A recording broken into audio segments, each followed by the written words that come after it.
असे? खरं म्हणजे मी, माझे सर्व सहकारी, माझं कुटुंबीय ही सकाळी सकाळी बातम्या ऐकल्यापासून आम्ही सगळे शॉकमध्ये आहोत. काही सुचत नाही अशी अवस्था आम्हा सर्व सहकाऱ्यांची आहे.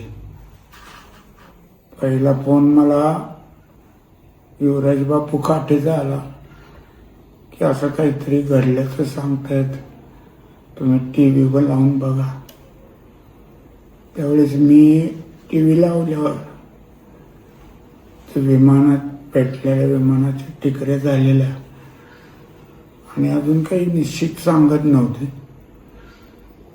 आणि परत एक 15 मिनिटांनी विमानातल्या सगळ्या 6 जणांचा, ज्याच्यात दादा होते, त्यांचा मृत्यू झाला अशी बातमी ऐकल्यानंतर मन सुन्न झालं.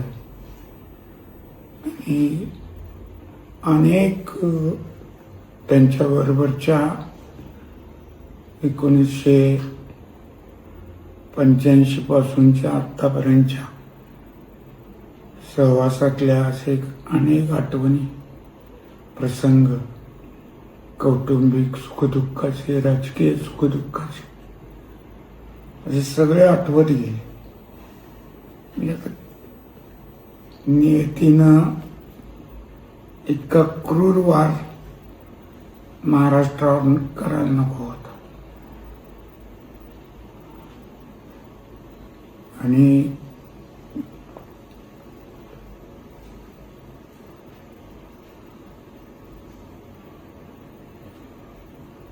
कोणत्या शब्दात काय सांगावं असा प्रश्न आहे. मी माझ्या सर्व सहकारी, परिवार, कुटुंबाच्या वतीनं भावपूर्ण श्रद्धांजली अर्पण करतो.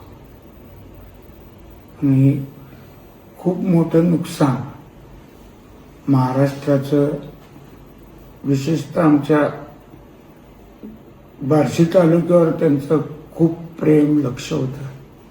आम्हा सर्वांचंच न भरून येणारं असं नुकसान झालेलं आहे त्यांच्या जाण्यामुळं. परमेश्वर त्यांच्या आत्म्यास चिरशांती देवो ही भगवंत चरणी प्रार्थना.